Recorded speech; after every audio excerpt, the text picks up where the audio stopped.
Pierre Prébille, bonsoir. Bonsoir. Vous êtes le directeur de l'Agence régionale de santé. Il y a eu beaucoup de polémiques ces derniers jours autour de la vaccination. On a parlé de la lenteur. Qu'est-ce qui change aujourd'hui dans la stratégie ? Vous voyez, c'est parti. La vaccination, elle est partie. Vos deux reportages en témoignent. Et elle monte en puissance. La semaine dernière, une 60aine de vaccinations. Hier, 250. Aujourd'hui, on est à plus de 600. Donc c'est parti. C'est parti aussi parce que les doses sont là, les vaccins sont arrivés. Plus de 50 000 doses sont d'ores et déjà présentes dans chacun des 9 centres de stockage, 9 hôpitaux qui stockent ces vaccins dans des fameux supercongélateurs à moins 80 degrés. Et puis les centres de vaccination s'ouvrent avec un changement majeur dans la stratégie, c'est l'ouverture dès à présent aux professionnels de santé de plus de 50 ans, dans un centre de vaccination comme celui que vous êtes allé voir. Il y en a déjà 11 ouverts dans la région et il y en aura dans les jours qui viennent beaucoup plus pour mailler davantage le territoire. Justement, à ce sujet, le porte-parole du gouvernement a annoncé aujourd'hui 500 centres de vaccination en France d'ici 2 semaines. Combien seront en Bourgogne et où précisément ? Oui, vous voyez, ça fait à peu près 5 par département. Il y en aura probablement un peu plus, même dans la région, puisque la région est très vaste. Et l'objectif est de mailler le territoire, qu'il y en ait plusieurs par département pour que les professionnels, puisque ce sont eux qui sont concernés à ce stade, n'aient pas à faire trop de kilomètres pour être vaccinés. On sait où précisément ou pas encore ? C'est en train de se définir dans le cadre de groupes de travail partenariaux qui associent non seulement l'ARS, mais aussi la préfecture, le conseil départemental de chaque département, l'association des maires, qui sont nombreux à proposer des locaux et à proposer des solutions, et aussi les professionnels de santé, qu'ils soient les professionnels hospitaliers ou les professionnels de ville. On a beaucoup entendu parler ces derniers temps des anti-vaccins. Vous vous êtes montré très prudent. Est-ce que, du coup, vous n'avez pas oublié de regarder ceux qui étaient pour la vaccination et qui voulaient aller plus vite ? Alors c'est vrai que c'est une bonne nouvelle qu'aujourd'hui, le débat public, finalement, soit presque dominé par une certaine impatience, une grande envie d'accéder au vaccin. Et franchement, c'est une nouvelle réjouissante parce qu'on a besoin de ce vaccin. C'est une chance absolue qu'il soit arrivé si vite, qu'il soit de bonne qualité. Il a été évalué en respectant toutes les procédures qui existent. Il n'y a pas eu de jugement par-dessus la jambe de ce vaccin. Il est passé par toutes les étapes de développement et d'évaluation. Il est là, il est efficace, il est à notre disposition.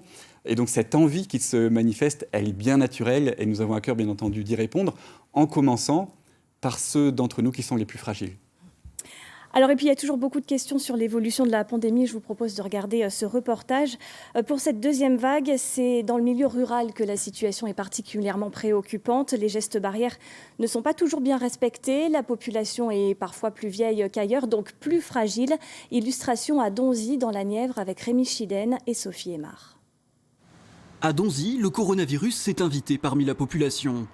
Depuis début décembre, les 1500 habitants de cette petite ville rurale ont pris conscience du danger. On n'avait pas avant, à la première vague on n'avait rien, et là à la deuxième vague on est touché de plein fouet, quoi. Si on est confiné à 18h, il y a des raisons, je pense. Donc je pense que c'est les EHPAD qui sont touchés avant tout. Je fais très attention, évidemment, même si j'ai l'impression d'être en bonne santé, on ne sait pas vraiment. Jusqu'ici, l'épidémie s'était pourtant montrée discrète. Cette maison de santé n'avait vu passer que quelques cas disséminés au printemps, avant un été calme. Le fait qu'on ne soit pas aussi touché sur la première vague fait qu'on a peut-être un taux d'immunité de la population qui est plus faible qu'ailleurs. En quelques semaines, tout s'est accéléré.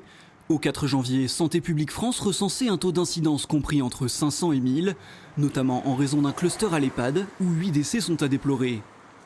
Depuis le début de la vague épidémique, il y a eu 37 résidents positifs. Sur une petite centaine Oui, une petite centaine. Et 19 soignants positifs également. Mais les soignants regrettent aussi une sorte de sentiment d'impunité, comme si le virus ne touchait que les grandes villes. Moi, tous les jours dans mes tournées, pour aller voir mes patients, il n'y a pas une journée où je ne demande pas aux gens de mettre leur masque comme moi je viens. Les gens se sont dit, on est bien dans notre petit coin perdu, pour rester poli, et on craint rien. Mais en fait, on s'aperçoit que c'est pas vrai. Conséquence du brassage de population au moment des fêtes, une augmentation des cas est encore à craindre dans les jours à venir. Les Donziers espèrent maintenant que le couvre-feu avancé et l'arrivée de la vaccination permettront de faire refluer rapidement l'épidémie.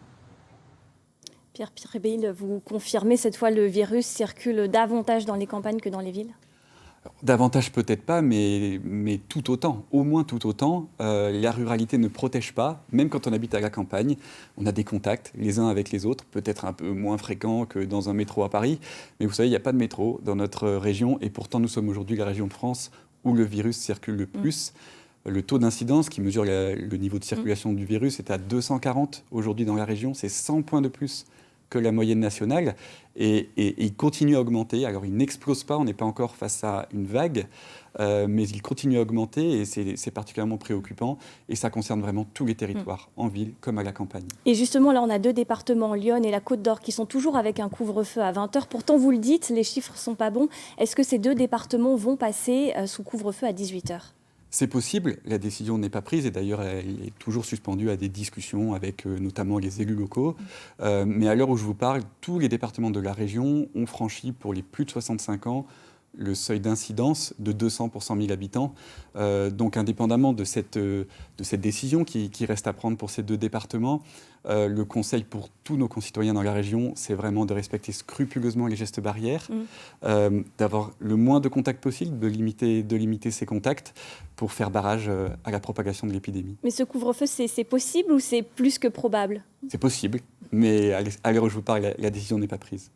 On entend beaucoup parler aussi des variants du virus. Est-ce qu'ils sont arrivés dans notre région ? Est-ce que c'est quelque chose que vous surveillez de près ? On le surveille de près, et donc les laboratoires ont pour consigne, lorsque ils identifient une personne positive qui revient, par exemple d'Angleterre, ou qui a eu un contact avec une personne revenant de Grande-Bretagne, de transmettre le prélèvement à un centre de référence national qui, à ce moment-là, recherche la nature du virus qui a été identifié. À l'heure où je vous parle, on n'en a pas encore trouvé, mais ça ne veut pas dire qu'il ne circule pas déjà. Il y a déjà des cas dans le territoire national, et malheureusement, il est très probable que ce variant finisse bien par arriver et à circuler sur le territoire régional. Ça fait partie des menaces qui pèsent sur nous, puisque je vous rappelle que nous avons des hôpitaux qui sont encore et toujours en grande tension, plus de 1800 patients. Ce type de virus est de nature à accroître encore nos difficultés. Merci beaucoup, Pierre Prébille.